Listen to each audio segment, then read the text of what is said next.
तो वही बात होती है ना सर, फिर अगर नहीं हुई सारी चीज, प्रोपोगेंडा जैसी रही और सारी चीज खत्म हो गई, फिर 60,000 लगा के जाओ घर, और फिर वापस आते समय 50,000 की टिकट लगा के आओ, फिर कौन इतना देता? अगर इतना पैसा होता तो फिर एमबीबीएस वहीं से कर रहे हो। में आके वो थर्ड ईयर के स्टूडेंट्स को एटलीस्ट आके वो एग्जाम देना ही है। तो अब जो बच्चे यहाँ थर्ड ईयर में हैं उनको इस बात से भी डर लग रहा है कि भाई अगर हम लोग चले गए तो उस समय आने टाइम फ्लाइट रहा नहीं रहा, वॉर का सिचुएशन क्या रहेगा। तो इसीलिए बहुत सारे थर्ड ईयर के बच्चे जा ही नहीं पा रहे हैं कि भाई वो एग्जाम पे रिस्क नहीं ले सकते। सिनेरियो हमको देखने को मिला यहाँ टर्नोपिल में, थोड़ा सा बैंक वगैरह डॉलर के रिगार्डिंग लेते हुए, ताकि डॉलर वगैरह खत्म हो गए थे कल। और 23rd से मैं मान लीजिए यहाँ से फ्लाई कर रहा हूँ, वहाँ 25th को पहुंच रहा हूँ जैसे भी, और 26 से मेरी ऑफलाइन शुरू हो जाए तो फिर वापस लौटना आप सोच सकते हो ना। लवीव नेशनल मेडिकल यूनिवर्सिटी में पढ़ रहा हूँ और लवीव यूक्रेन का एकदम वेस्टर्न पार्ट में आता है, तो बहुत दूर है वो, रशिया से तो बहुत दूर है। तो वहां पे कैसे थी अब सिचुएशन? एकदम नॉर्मल है यहाँ पर। जैसे कि जीत ने भी बताया टर्नोपिल में जैसा है। टर्नोपिल ये जो भी टर्नोपिल, विनित्सा, लवीव, ये सारे थोड़े वेस्टर्न साइड में आते हैं, तो ये सब जगह पे सिचुएशन एकदम नॉर्मल है। तो वेस्टर्न साइड में सिचुएशन ठीक है, ईस्टर्न में ही हाँ। ज्यादा तनाव देखने को मिल रहा है। ईस्टर्न में कोई दोस्त हाँ। रहता है आप लोग का जो बता रहा हो कि कैसा तनाव है वहां पे? खार्किव में मेरे कुछ दोस्त पढ़ते हैं, बट वहां पर तो क्लासेस भी अभी तक ऑफलाइन चल रहा है, वहां पर भी सिचुएशन नॉर्मल है। वॉर फ्रंट एरिया खार्किव भी थोड़ा दूर है, मतलब उसके आगे का जो एरिया है लुगांस्क, खार्किव के वो बाद सब जगह दूर। खार्किव बहुत दूर नहीं है वैसे बॉर्डर से देखा जाए तो। हाँ, उसके आगे फिर लुगांस्क, डोनेट्स्क, वो सब। डिस्टेंस है वो। हाँ, तो वहां पर भी काफी स्टूडेंट्स हैं। अच्छा, घर से किसी को फोन आ रहा है कि भाई वापस आना, जल्दी वापस आ जाओ, तनाव बढ़ गया है? और खासकर बिहार में सर सभी को आ रहा है। हाँ सर सभी को आ रहा है। क्या कह रही है घर से पूरा प्रेशर आ रहा है, बस न्यूज चैनल्स वगैरह को देखते हुए। मेरे ग्रुपमेट्स में ही बहुत सारे हैं जिनको घर से डेली कॉल आ रहा है, उनके फादर्स का, बहुत क्यूरियस होके, और सर मतलब कि वापस आ जाओ, ये है वो है, यहाँ हो गया है। सर मन में ये चल रहा है क्या कि देखिए, वॉर होता है, अगर बाय चांस हो ही गया, स्टार्ट हो ही गया, नहीं अभी नहीं हो रही है, कुछ भी नहीं हो रहा, अगर हो जाता है तो एम्बेसी क्या करेगी हमारे लिए, या नहीं कर पाएगी? इतने 28,000 बच्चे, 20,000 बच्चे हैं यहाँ पे, तो अचानक से क्या कर लेगी एम्बेसी? अगर स्टार्ट भी हो जाती है तो उसके बाद सीधा सा साइबर अटैक होता है, सबसे पहली चीज। दूसरा चीज एयर स्ट्राइक होती है, क्या है, आप एयरलाइंस बंद कर देते, कोई एयरलाइंस अपना रिस्क लेगा नहीं उड़ाने के लिए, उड़ान भरने के लिए। जैसे अभी फिलहाल, अभी 6 महीना पहले ही देखे थे, अफगानिस्तान का सिनेरियो देखे थे, क्या वहां का सिनेरियो था जब वहां से लोग जा रहे थे। तो इसी वजह से बोला जा रहा है कि मतलब हम लोग ये नहीं बोल रहे क्या कि मतलब पूरा हम ही लोग पे फोकस किया जाए एम्बेसी की तरफ से, बट लेकिन एक कुछ उनके तरफ से एक नोटिस ऐसा जारी किया जाए कि हाँ, मतलब रियल नोटिस क्या कि जो हम लोग कंट्रोल में ले लेंगे सिचुएशन को। आपके पास इतना साधन तो है नहीं कि तुरंत आप अगर एक साथ 10 प्लेन भी उड़ाते तो उसके लिए भी आपको रूट डिसाइड करना होगा कि किस रूट से ले जाना है। ये तो आपसे नहीं है कि संपर्क आपको में है, आप भारतीय दूतावास के संपर्क में है आप लोग? संपर्क में नहीं, वही नोटिस आती है जो वो अपने ऑफिशियल साइट पे जो डालती हैं, बस उसके अलावा हम लोग को तो है नहीं। लेकिन एम्बेसी ने तो हेडकाउंट ले लिया है, कितने लोग हैं अभी एक्टिवली, कितने लोग रह रहे हैं, और इस तमाम चीजें हुई हैं। हाँ, ली है सर, लेकिन आप ये बताइए मुझे, आप श्योर कैसे, अगर एक हो जाती है तो आप क्या कर लोगे, आप ये बता दो मुझे। तो वही बात होती है ना सर, फिर अगर नहीं हुई सारी चीज, प्रोपोगेंडा जैसी रही और सारी चीज खत्म हो गई, फिर 60,000 लगा के जाओ घर, और फिर वापस आते समय 50,000 की टिकट लगा के आओ, फिर कौन इतना देता? अगर इतना पैसा होता तो फिर एमबीबीएस वहीं से कर रहे हो।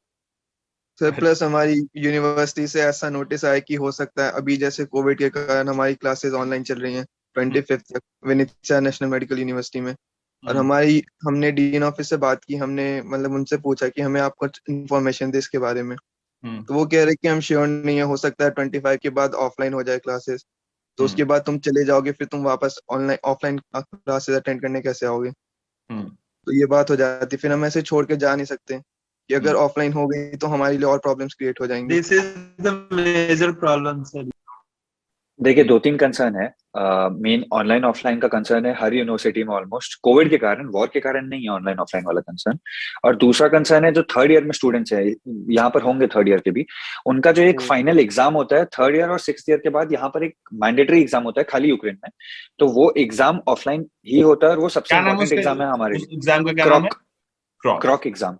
हाँ, तो वो एग्जाम मैंडेटरी है। तो अब जो बच्चा अगर अभी चला भी जाता है तो उसको जून में आके वो थर्ड ईयर के स्टूडेंट्स को एटलीस्ट आके वो एग्जाम देना ही है। तो अब जो बच्चे यहाँ थर्ड ईयर में हैं उनको इस बात से भी डर लग रहा है कि भाई अगर हम लोग चले गए तो उस समय आने टाइम फ्लाइट रहा नहीं रहा, वॉर का सिचुएशन क्या रहेगा, तो इसीलिए बहुत सारे थर्ड ईयर के बच्चे जा ही नहीं पा रहे हैं कि भाई वो एग्जाम पे रिस्क नहीं ले सकते। तो बहुत कंसर्न है, बहुत कंफ्यूजन हो जाता है ऐसे में।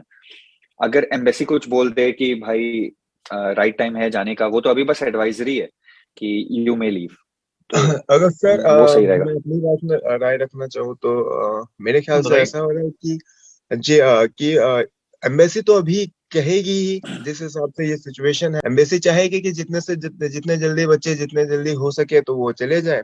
बाद में अगर इवैक्यूएशन का कोई ऐसा टाइम आता है तो एम्बेसी चाहेगी कि हमारे पास कम से कम बच्चे रहे ताकि हम उन्हें इंडिया भेज सके उनपे।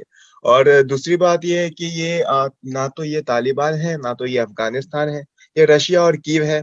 यूएन की बहुत मतलब बहुत बड़े कंट्री है, बहुत बड़े कंट्री है, सबकी दुनिया की सबकी नजर है, सबको अपना अपना इम्प्रेशन देखना है क्या कैसा है।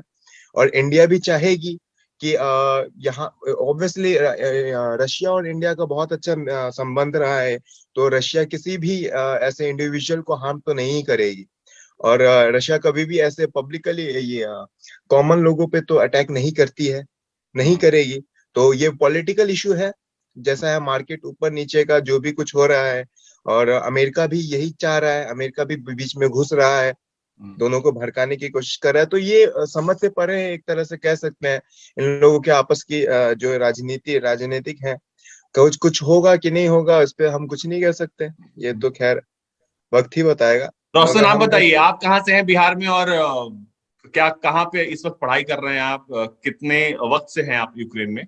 मैं अभी लवीव में हूँ, यूक्रेन के 2nd ईयर स्टूडेंट हूँ मैं, और मैं बिहार के समस्तीपुर जिले से आता हूँ। और सर अभी फिलहाल की जो स्थिति है वो लवीव में तो बहुत ही नॉर्मल है, सारे लोग अपने डेली रूटीन्स को फॉलो कर रहे हैं, हमारी भी डेली क्लासेस हो रही है, और जो हमारी डेली जो लाइफ स्टाइल है उसमें भी कोई चेंज नहीं आया। यहाँ तक कि जैसे अब लोग लवीव में हैं, हम लोग इजिली सब कुछ कर पा रहे हैं, सारी चीजें ओपन है, हमारे टीचर्स भी रेगुलर हमारे कांटेक्ट में है, तो ऐसी किसी तरीके की बात नहीं है कि अभी हम चाहे हमारे स्टूडेंट्स और घर वाले पैनिक करें लवीव में। हमें बहुत अपने आप को अपडेट भी रखना है, हमें इंडियन एम्बेसी से खुद को कनेक्ट भी रखना है। घर से तो वही पूछ रहे हैं कि आ जाओ जल्दी से, बट लेकिन हम लोग वही है कि थर्ड ईयर में है तो थर्ड ईयर में जा नहीं सकते, क्योंकि अभी जाएंगे फिर 2-3 मंथ के फिर बाद हम लोग को आना पड़ जाएगा यहाँ पे। और बात ये आती है, जैसे देखिए कोविड का जहाँ तक हमें पता है, जब मैं फर्स्ट ईयर में यहाँ पे एडमिशन लिया था उस समय कोविड का जो ऑनलाइन सिस्टम हुआ था, तो मुझे अभी भी याद है, क्या उस दिन हम लोग फर्स्ट ईयर में थे, हम लोग खाना मेस में खाते थे। हुई क्या थी सीन, मैं ये अभी बता रहा हूँ। तो अचानक से ऑनलाइन मतलब बोला गया था कि सारी चीज लॉक रहेगी, लॉकडाउन जैसा रहेगा माहौल। उस समय देखे थे क्या कि मार्केट से किस तरह सामान खत्म होने लगी थी। तो उसी तरह कुछ कल सिनेरियो हमको देखने को मिला यहाँ टर्नोपिल में, थोड़ा सा बैंक वगैरह डॉलर के रिगार्डिंग लेते हुए, ताकि डॉलर वगैरह खत्म हो गए थे कल। लोग खाना बच्चे जा वाना रहे भी थे, इकट्ठा करके रख रहे हैं क्या घरों में, कि अगर स्थिति खराब होती है तो खाने के सामान इकट्ठा हो रहे हैं? नहीं उस समय रखे थे, लॉकडाउन के समय रखे थे, तो वही हमको लगा कि अगर अभी भी अगर वैसा कुछ अगर थोड़ा सा भी होता है उस टाइप का तो तुरंत हो जाएगा। तो यूक्रेनियन तो थोड़ा जुगाड़ कर भी लेंगे, अपने इंडियंस कहाँ से जुगाड़ कर पाएंगे। बात मेरा ये नहीं कहना है क्या कि वॉर होगी क्या नहीं होगी, मेरा बस ये कहना है कि प्रिपेयर होना चाहिए, या इतना स्टॉक तो होना चाहिए। एम्बेसी ने तो कहा है कि आप संपर्क में रहिए, आपने हेड काउंट लीजिए, फॉर्म्स है आप फॉर्म्स भरिए ताकि वो आपसे लगातार संपर्क में रहे। तो बाकी आप क्या चाहते हैं, आप हमारे माध्यम से बता सकते हैं कि आप क्या चाहते हैं? बताइए क्या कहते हैं राहुल। सर मैं राहुल बोल रहा हूँ बीएसएनयू से, बुकोविनियन से। सर मैं बिहार से, छपरा से हूँ मैं। बस सर ये कुछ ऐसी सियोरिटी चाहता हूँ सर जिससे एम्बेसी हमारी यूनिवर्सिटी में बात करे, एक्सटेंशंस की बात करे, जो 25th वाली है, मतलब ऑनलाइन क्लासेज, इस पे कुछ बात करें। मान लीजिए हम अभी जाते हैं या फिर 26 से ये कर देते, जैसे मैंने फ्लाइट करा ली थी, जो पैनिकनेस हुई थी 2-3 दिन पहले, तो मैंने फ्लाइट की टिकट्स कराई थी, वो 23rd की है। और 23rd से मैं मान लीजिए यहाँ से फ्लाई कर रहा हूँ, वहाँ 25th को पहुंच रहा हूँ जैसे भी, और 26 से मेरी ऑफलाइन शुरू हो जाए, तो फिर वापस लौटना, आप सोच सकते हो ना कितना हेप्टिक होगा, ये सब होगा। कल की बात बता रहा हूँ मैं, तो कल जो वो क्रिटिकल टाइम था 16 फेब वाला, कुछ न्यूज चैनल्स इंडिया में ये भी दिखा रहे थे, तो पेरेंट्स बहुत पैनिक थे, हम लोग भी थे। उनको हम कैसे घर से क्या पूछे जाता कि कैसन हालात घर से, तो देखिए मेरे फैमिली थोड़ी मतलब ये सब, मम्मी भी हिस्ट्री पढ़ी हुई है तो वो कुछ ज्यादा जानकारी है उनको, तो वो मतलब ऐसी, लेकिन फिर भी सर पैनिकनेस आ जाती है। कितना भी कुछ हो, घर का कोई कहीं फंसा हुआ हो तो वो ऐसा लगता है। और कल जो अपने कुछ न्यूज चैनल्स हैं तो वो ऐसा दिखा रहे थे, नहीं कुछ ने मैं तो बता रहा टाइमर हूँ, सेट कर दिखा रखा नहीं था। रहे थे, बल्कि यूक्रेन के राष्ट्रपति का ही बयान था कि 16 को हमला हाँ होने सर, वाला है, हाँ हमें वैसा बहुत कुछ बताया था। गया है। उन्होंने वो आज अपने से नहीं दिखा रियूनियन रहे डे थे। भी मनाया है, हाँ, रियूनियन डे भी आज मना रहे हैं वो। आप लोग गए थे उसमें? नहीं, आज हमारी नहीं, तो क्लासेस चल रही हैं सुबह से ऑनलाइन। अच्छा, हाँ, कल तो की ये सर ऑनलाइन कुछ क्लासेस कब से हुई हैं? पहले से हैं या फिर इस तनाव के बाद हो गई हैं? ये सर ऑनलाइन ऑनलाइन चल रही थी, लेकिन बीच में 1-2 दिनों के लिए ऑफलाइन हुई थी। फिर तब तक ये न्यूज आ गया और फिर ऑनलाइन हो गई। कॉलेज अभी वाले हम से कुछ इंफॉर्मेशन मिल रहा है कि आगे क्या होने वाला है? कॉलेज के कॉलेज टीचर्स तो यही बोल रहे हैं कि कुछ ट्रीटी होगी, कुछ ऐसा होगा, कुछ बातें होंगी, डिप्लोमेसी के थ्रू इसको सुलझाया जाएगा। अच्छा, और आप कल बताइए की न्यूज विश्वजीत है क्या सर, करें? कल बैंक हाँ वगैरह में हाँ, कुछ इशू हुई थी सर, एटीएम से पैसे ट्रांजेक्शन नहीं हो रहे थे। तब तो बहुत लंबी कतारें भी होंगी वहां पे। नहीं, कतार नहीं, एटीएम से यहाँ ज्यादा है और क्राउड कम है, बहुत लोग के पास स्टॉक में पैसे होंगे। हम्म, लेकिन हम लोग ने ट्राई किया तो कल ऐसे 3-4 फेलियर्स हुए। अच्छा, बताइए विश्वजीत क्या कह रहे थे आप? सर आप बस ये रिक्वेस्ट करिए इंडियन एम्बेसी से क्या कि वो यूनिवर्सिटी से कांटेक्ट में आए और क्लासेस ऑनलाइन करते हैं। जब जैसे कि मैंने पिछले साल पूरी लगभग 1 साल हम लोग ऑनलाइन क्लासेस किए हैं, तो अगर 1 साल और कर दिया जाए तो क्या बिगड़ जाती है? ये ऐसे वहां तो कोई इशू आ नहीं तो रहे आप हैं लोग जब चाहते बच्चे हैं कि को। क्लासेस ऑनलाइन हो ऑफलाइन के बजाय? जी सर एम्बेसी ये एक्चुअली बात करे कि जब तक कुछ श्योर नहीं होता है हमारे, ये मतलब डिप्लोमेटिक तरह से सुलझाया नहीं जाता है, तब तक के लिए ऑनलाइन करे।